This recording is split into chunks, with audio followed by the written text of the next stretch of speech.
Hi everyone, welcome back to the channel. I think you're going to like this video today because it's going to be me going back to the beginning and building this out as I really want it to be, and it's basically there. I think it is there. There might be one kind of change that I want to make to it, which is this. I actually went back to the stock that comes with the actual replica. The one that I had was the one from the APFG Spear LT, the very minimalist stock, which I like a lot.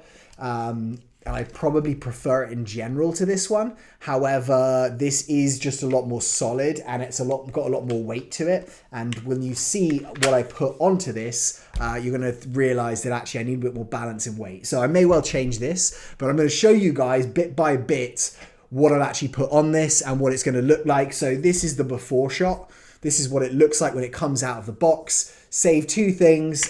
This is actually a grip that I've changed. I was going to take this off and put the original Sig grip on it, but then I was like, no, there's no point in doing that. It's going to take too long.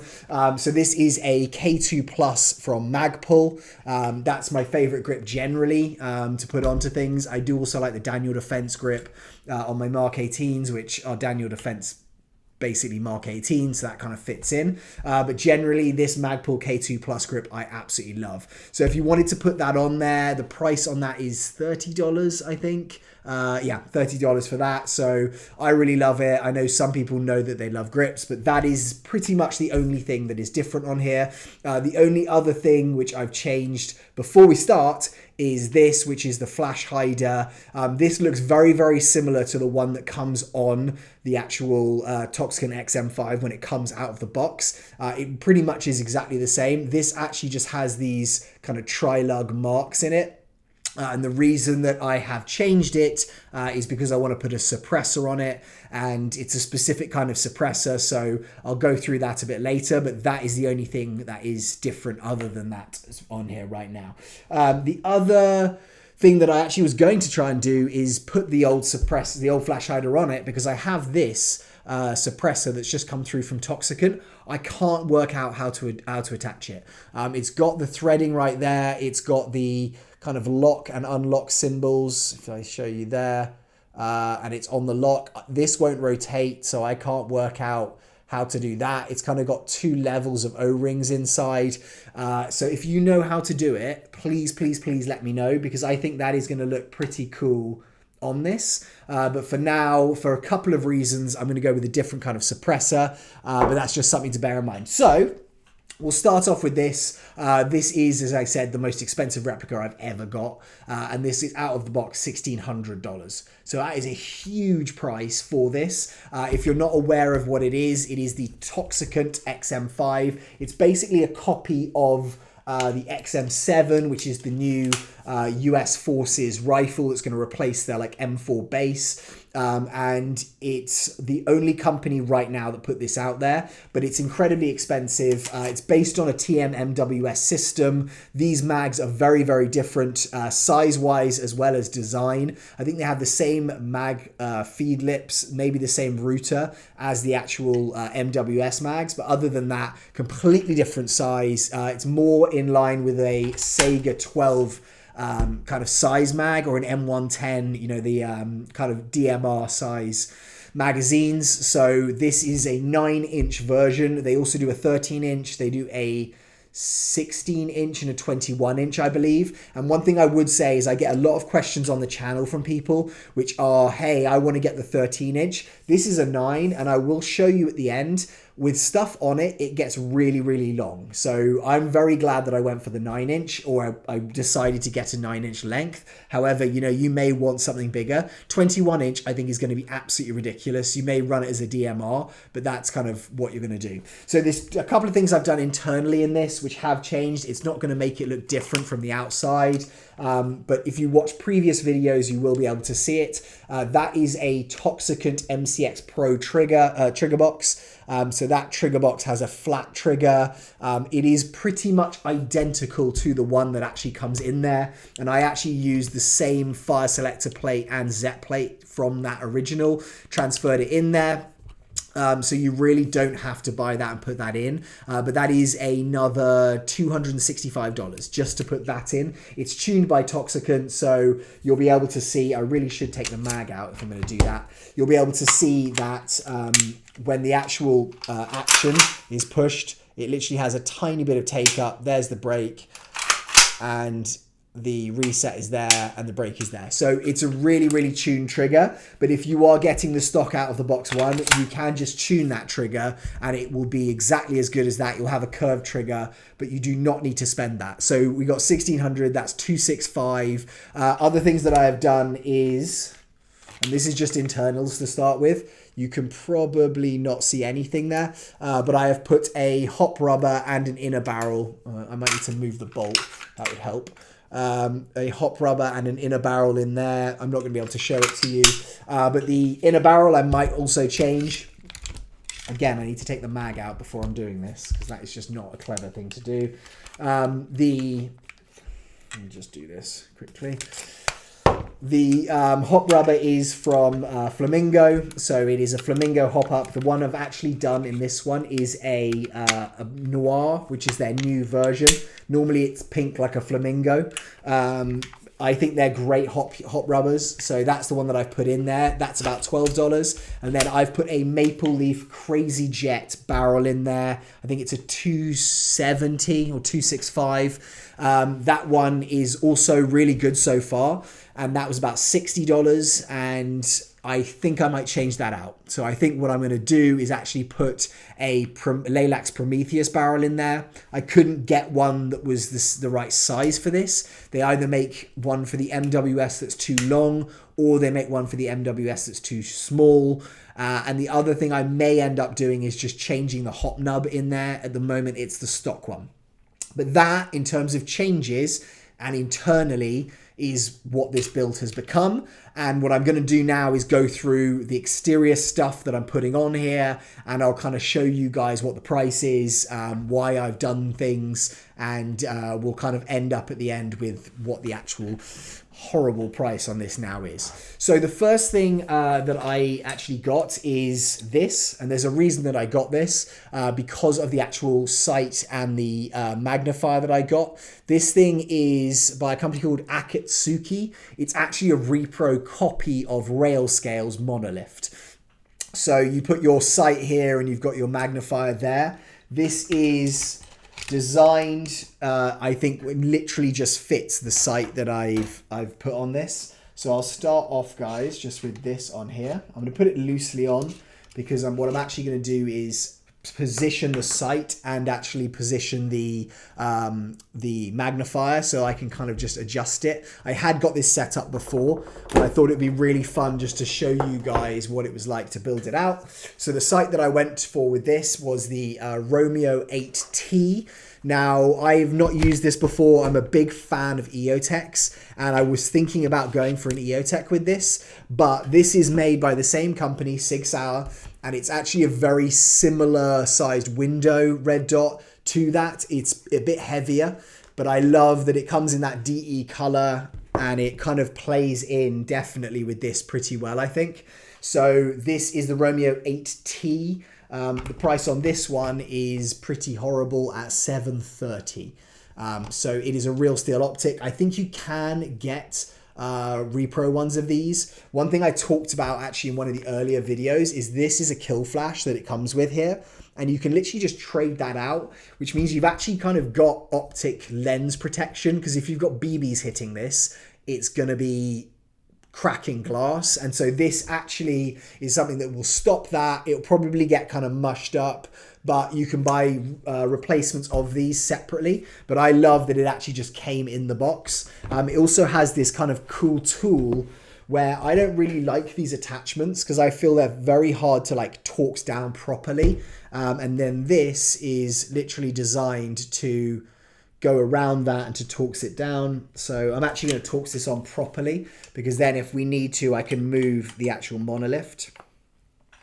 But I'm really impressed with how this one's turned out, guys. So just remember what it looks like at the start, and then I'm going to show you what this looks like afterwards. So sticking with the same brand is where I went with the magnifier. I don't normally run magnifiers on replicas, but I do like that you can kind of take them on, put them off.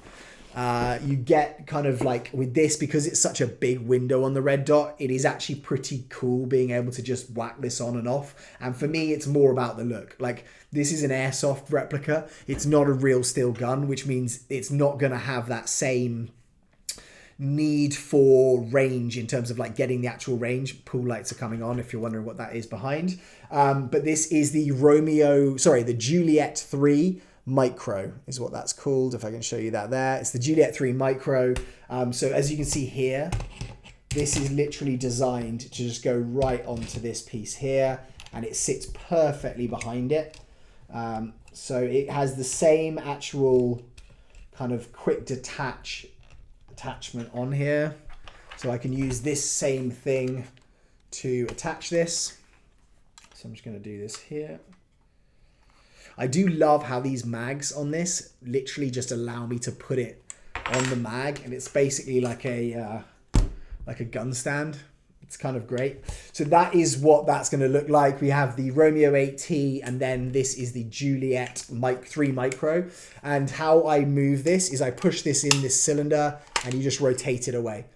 So that's how it's going to be. You can get different attachments for this to kind of get that set up, and I may change that for something that rotates lower, but I think that looks really cool. You know, you've got the actual AKATSUKI, and I got this from Octagon Airsoft if you're thinking about it. Any of this stuff, guys, I'll put down a kind of price list below of what it is and the names of it. But if you have questions and you're like, hey, what is that? Where did you get it from? Write it in the comments and I'll get back to that. So that's how it is looking so far. I could just leave it like that, to be honest, but you know, that would be not me. And I love to just kind of build these out to a ridiculous degree. So the next thing that I have got is this. Now, this is not a real Peq box because that would be 2-3 grand.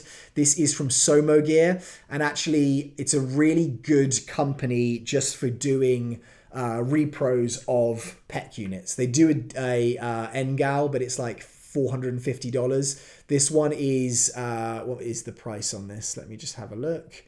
The Somogear is $260. So that's a Peq15 at $260, which is still a lot of money.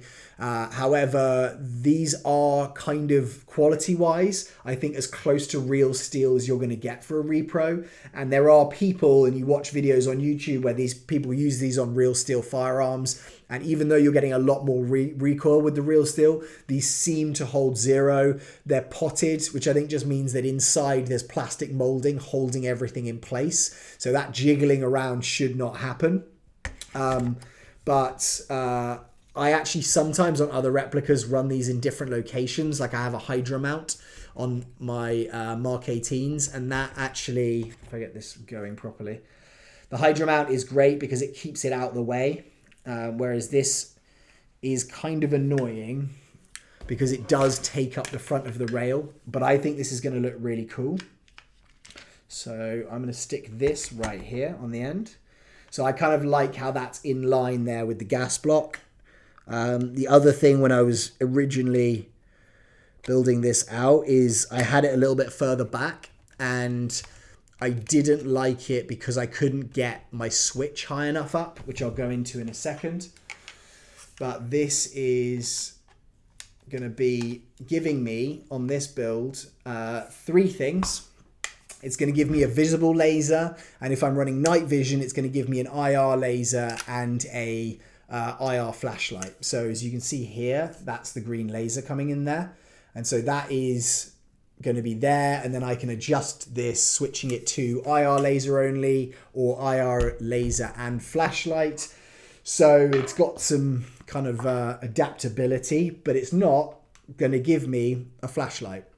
And so what I do with that is I have got this, and this is a Surefire Scout Pro.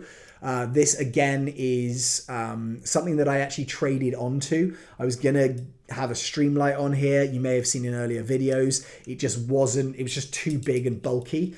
This I think is really good. It's pretty bright. It comes in the box with a M-LOK mount and a Picatinny mount, so you can kind of pick and choose. With this, obviously, you do have Picatinny on the top, but you have a lot of different M-LOK slots here. And so what I'm going to do is mount this onto the side, and what it's going to do is mean that I don't just have the ability to have IR flashlight or IR. Let me go with this one here. Not just have IR, but I'm also going to have the ability to use an actual flashlight, which is ideal because that's really what I'm going to probably use more in this.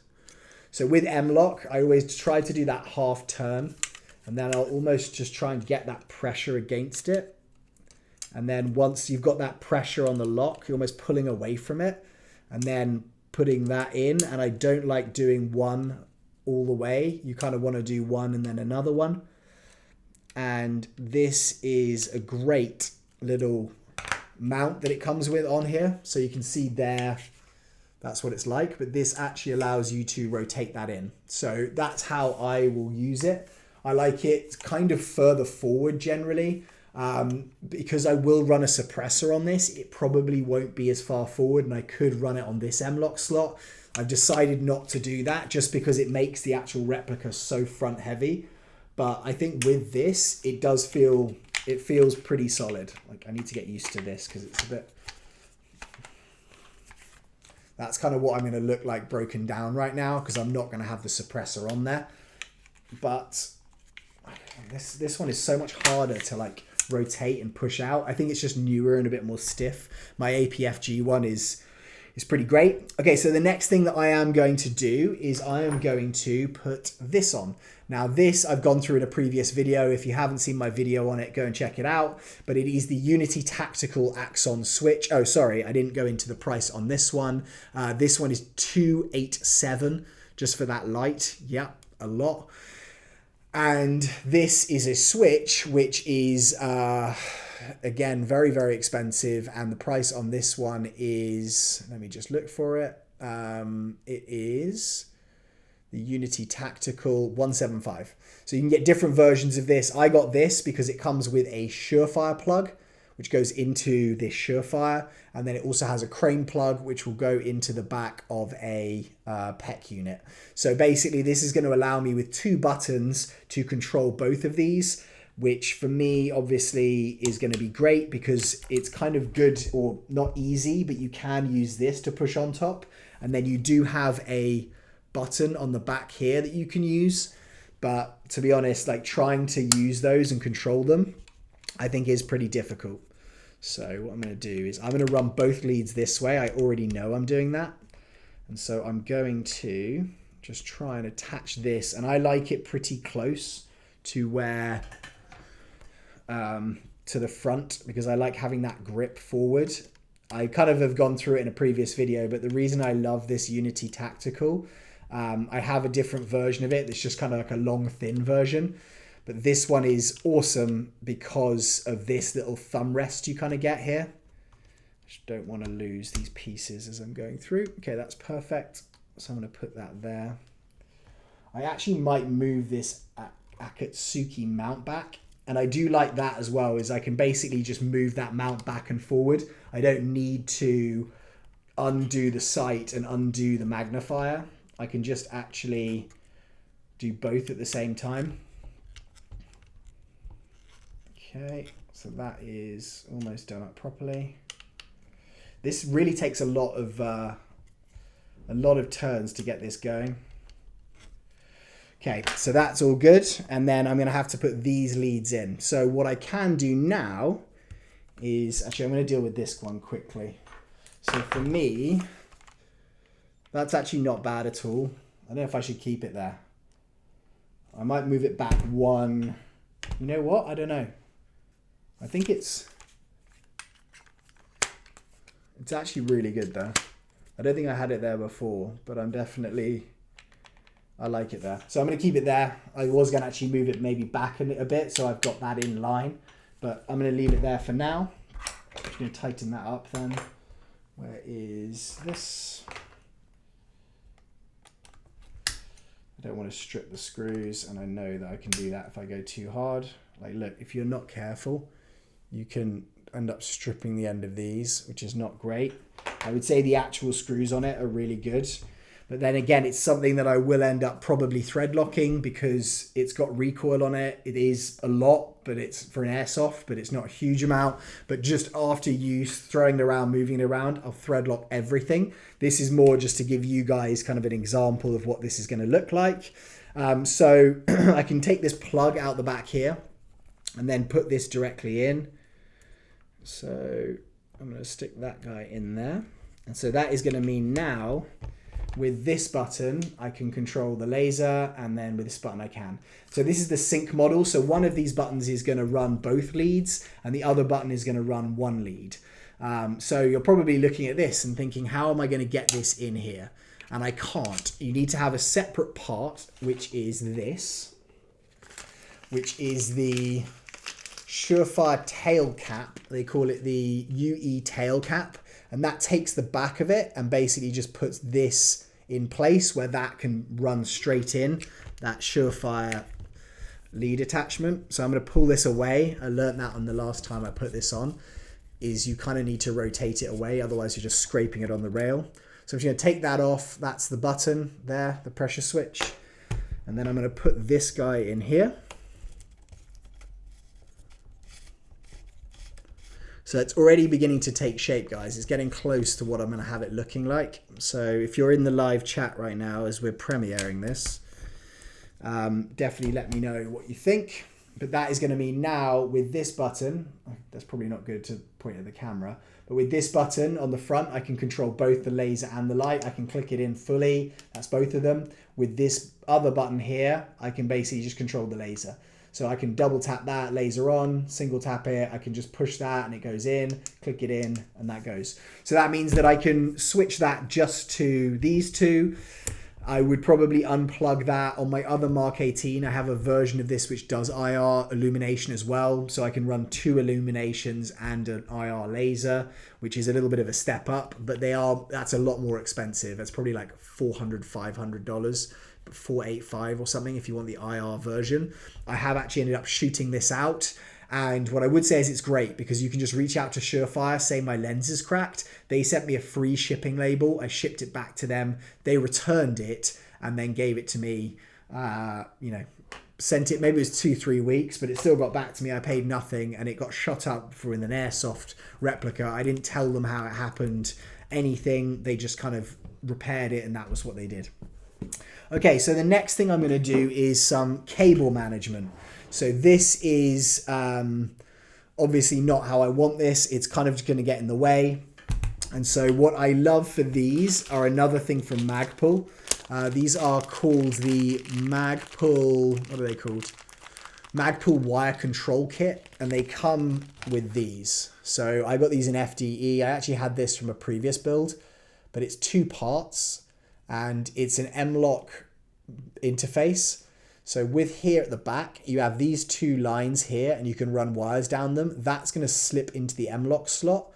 And then you have this piece right here, which is basically just going to slip in there and it's going to push and expand it into the M-lock slot so that it's going to hold it in place.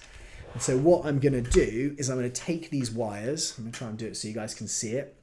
I'm going to take these wires and I'm going to position them in a way where they're going to be out of the way and not getting annoying for me. So I think with this one, I'm going to probably, and I'm trying to remember how I did this before, but I'll take this one from the Peq unit and I'm going to run this along the top. And this has a lot of M-lock around here, like 3 and 6. This actual run here is not your typical M-lock because it's angled, but it will take, like it's the same size. And I don't know if that's the same on the Railscales, but for this, it will take the same size M-lock attachment on a single. I don't think it will on a double. But what I can do is just put this in on both wires. I can then sit this in here. And you can see that's now sitting flat right in there. So that's just sitting there with those wires. I'll probably push this down a little bit and just get that rotated round. And I don't want to do it any further. No, that feels good. That's a nice one. Okay, and then I'll take this little insert here and I will literally just insert this into that gap. Where is it? Into that gap there. And push it down. If I can actually do it without, I'm trying to do it without looking. So that's in there. I just push that in. If it's actually sitting in that, it's not sitting in there, right? Okay. So let me just make sure this is flat. Now I've said that, I bet it won't work. And then I'm like, okay, well.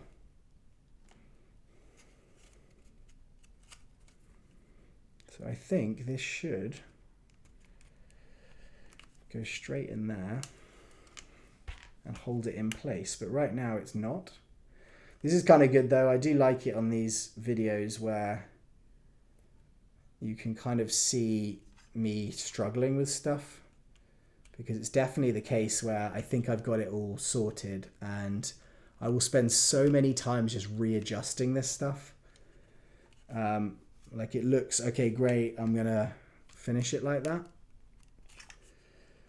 But actually that is not going in. So I may be wrong, in fact. I haven't actually put this insert in before. I may be incorrect that this is the same size as M-Lock. So I'll leave it like that for now. And I'll do it on the other one. Yeah, it's not clicking in. So I'll leave it like that for now. But I need to secure that properly. And then what I'm going to do with this guy here is I'm going to get another one of these. I'm going to pull it out.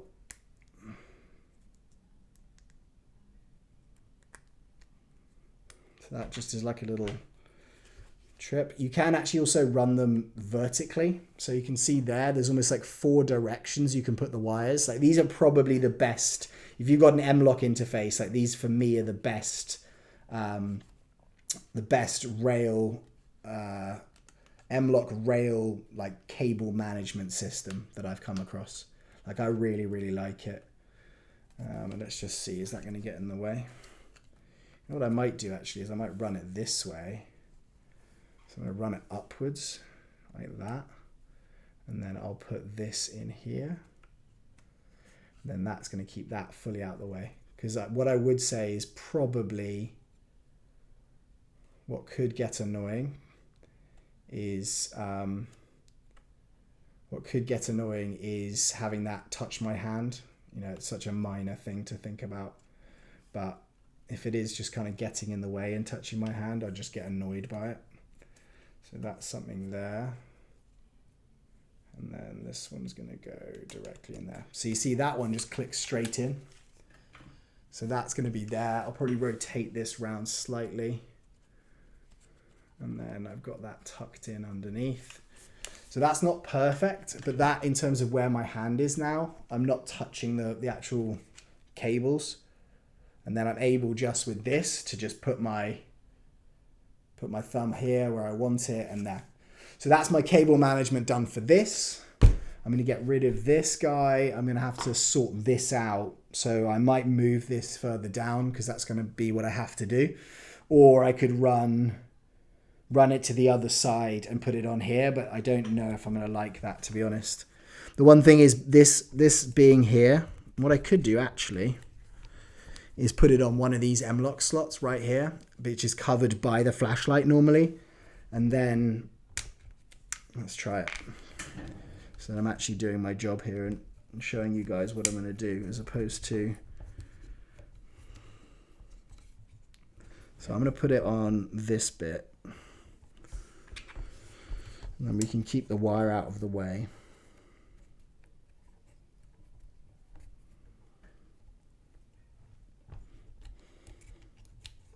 I need to actually look what I'm doing here because this is...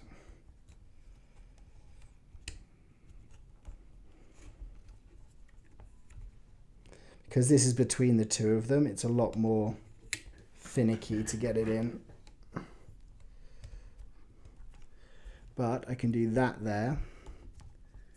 That's going to keep that in place. Push it right to the end. And then I can stick that in there. And that's going to secure it in place right there. And then only worry is if this gets in the way, but that's perfect. So that's good there. So now We have full wire control. It's all tucked away. It's out of my hand, so I'm not having an issue with it. And I could actually push this a bit further up if I wanted to, which I might do after this. Is just get that a little bit further up there. But anyway, that's basically what it's going to look like there. So we have a couple more things we're going to do. So those, as I said, were $20. What else we're going to do? We're going to do the suppressor in a second.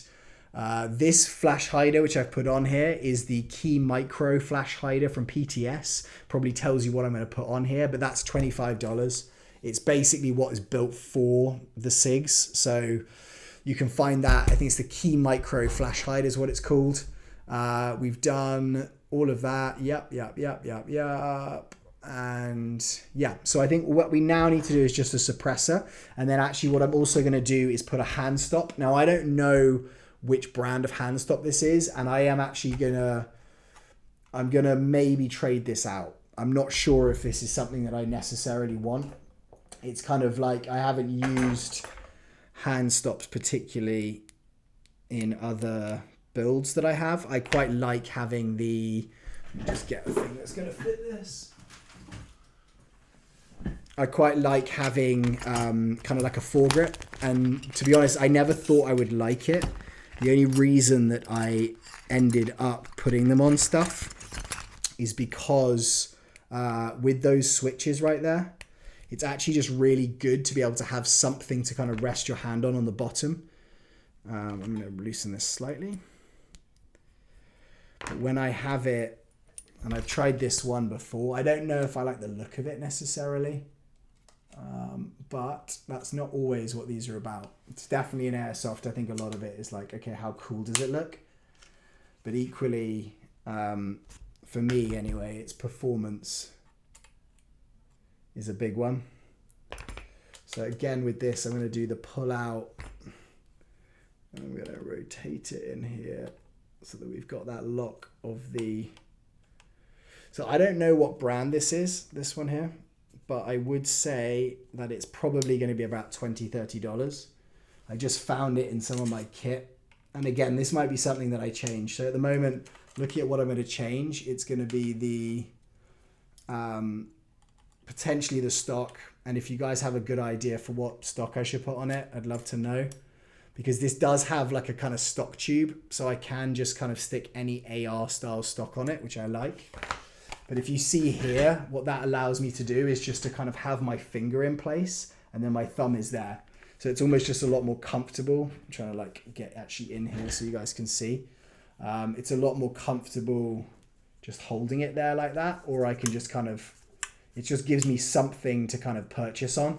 So that is kind of where it is now. Again, I'm not sure about this. I quite like having a stubby little foregrip on there.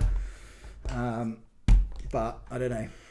We'll see how that plays. Okay, and then I think basically the last thing I'm going to do is go through this. Now, this is what I usually use, and I've got a tracer version of this. This is the PTS Sandman, and this is, what much do these cost now? The Dead Air Sandman is $105. So what I really like about this is it has this mode where I'm just sliding it on. Those three little prongs there are just going to go into these three little gaps. It's just going to insert on there, and then I'm going to basically just tighten it, and that is solid. Like, that's super solid. It's not kind of in any way giving anything, and it means that I can basically take a tracer and I can just put the tracer straight on it. So if I'm playing indoors, yes, it's going to make it longer, but also, you know, it's kind of like a cool thing to be able to have. I definitely like tracers, and if I want to remove it, it's just a rotate and pull. So I know Railscales wise, a lot of guys who, they're actually just really well respected. I think people really like using them. I think to be able to pop them on and off that easily seems to be something that people like a lot. So the one I've got here is actually just their standard one. Your one that you can get is a, I don't like that it says for Airsoft use there. I really don't like that. And you can get a DE version of this, which is something that I probably would have got, but I had this sitting here.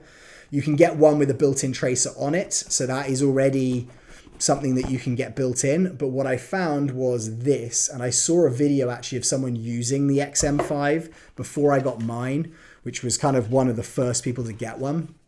And I love what this thing does. So now that is the suppressor. And the problem with this Smokey Wolf suppressor is it just goes straight onto 14mm negative threads, which means I can't just do that fast remove. I'd have to remove the flash hider, put this on. If I didn't want to use it, I'd have to put this off and then reattach a flash hider.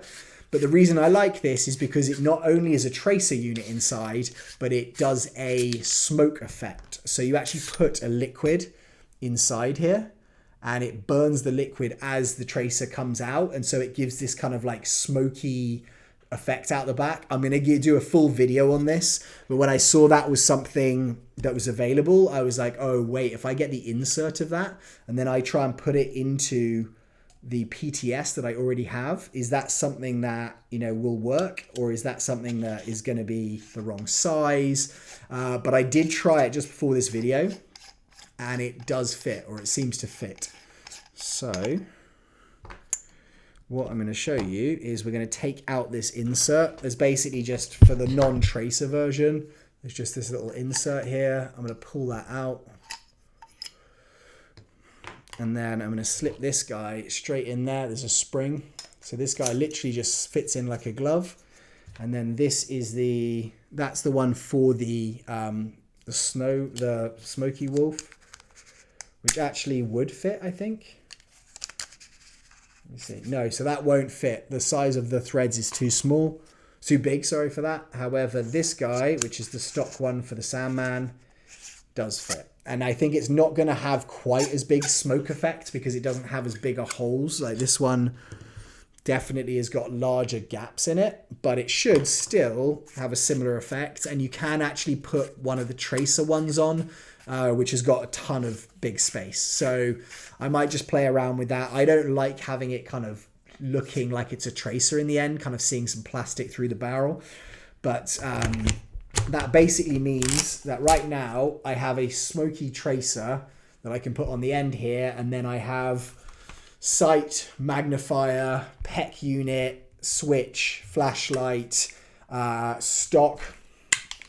And this guy is heavy, I'm not gonna lie. Like, it's a heavy piece of kit. Like, it's not your light, you know, like lightweight AR that you're going to kind of run around with. This thing has really got some weight to it. However, I don't really mind that because of the 6.8 like rounds. You know, it kind of feels like it should be not DMR weight, but it should be more chunky, and it's definitely got a chunky bolt, a chunkier barrel. And now I've got that trigger in there as well. So from what I've seen so far, just doing some quick tests, it is firing really accurately. It's firing about 380 FPS on average out of these green gas mags. These as well, by the way, are $75 a pop. I bought another 4 of them. So I'm up to 8 mags now, and I think they're pretty hard to get hold of, or they will be. But this whole build right now is over 4K. So I'll put a list of everything below so you can see what it is. But this now I think is the most expensive Airsoft replica that I have, that I know of any of my friends building. If you know of a more expensive one, I would really like to know. But the main price of this is going to be the base being very, very expensive, but then also everything on it being real steel, save for this Somogear Peq unit, which obviously is not real, but it's still expensive. Anyway, guys, I want to know what you think. I want to know if you like it, if there's anything that you would change on it, if there's anything that you'd say, hey, you know, that looks bad. Please do put it in the comments below. I hope you enjoyed this video. Remember the before shot, because this is now the after. And I hope you guys have a great day wherever you are. I will speak to you all soon. Goodbye.